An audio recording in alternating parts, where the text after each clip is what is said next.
and girls, I'm just going to read the opening prayer for you. Keep me, O God, from pettiness. Let me be large in thought, in word, in deed. May I put away all pretence and meet others face to face, without self-pity and without prejudice. May I never be hasty in my judgment, but generous. Let me take time for all things, make me grow calm, serene, gentle. You did not create me to be burned out and exhausted, but to be an effective person who does your bidding. Teach me to put into action my better impulses, straightforward and unafraid. Grant that I may realise that it is the little things that create great differences, that in the big things of life we are as one. And, O Lord God, help me to recognise that if I would be strong again, I just remember always to be loving and kind. Amen.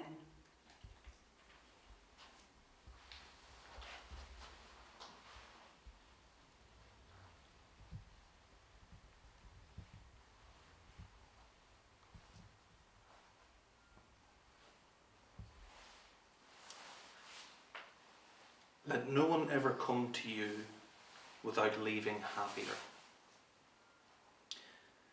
Mother Teresa said that, and it's true, and it's simple, and it sounds good, but it's a challenge.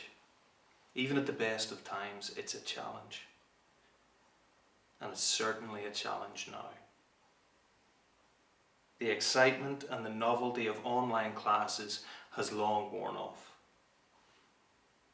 You might feel a bit resentful at times at how the situation is. And that's understandable. You might miss the freedom of being at school.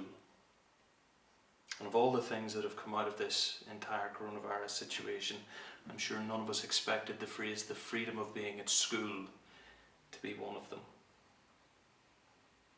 There are so many things that we are all having to deal with at the moment. Boredom, loneliness, not being able to get time to yourself, uncertainty, tension. All these things can build up and they can all affect us in different ways.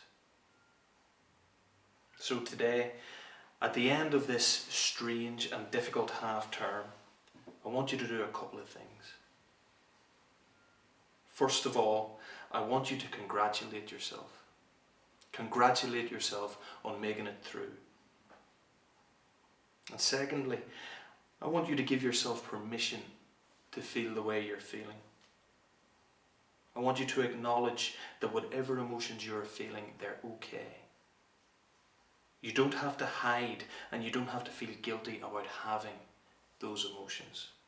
They're okay. And finally, I want you to become aware that however you're coping with this lockdown situation, other people around you are struggling. They're struggling physically, mentally, and emotionally. And the people around you could probably really use a little bit of kindness over the coming days.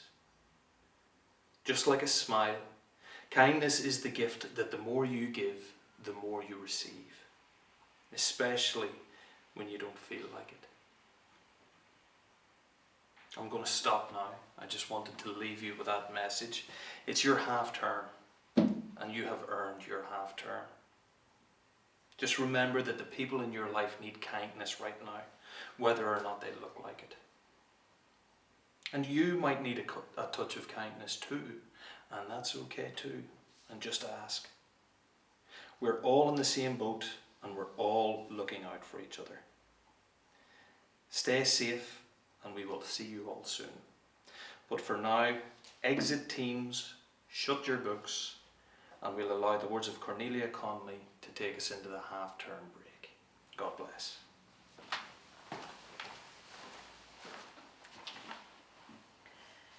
Let us love one another and pray. Let us love one another and be faithful.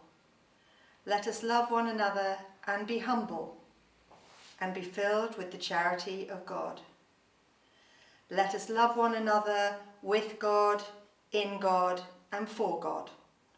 and we shall thus be at one with him for eternity. Amen. In the name of the Father, and the Son, and the Holy Spirit. Have a brilliant half-term, everybody. We will still be online in June, but we are working really, really hard to bring everybody back together as soon as we can. So in the meantime, look after yourselves and look after those people who are important to you, and reach out to all those who you can make better by smiling at them and being kind. So have a good holiday, and we'll see you soon.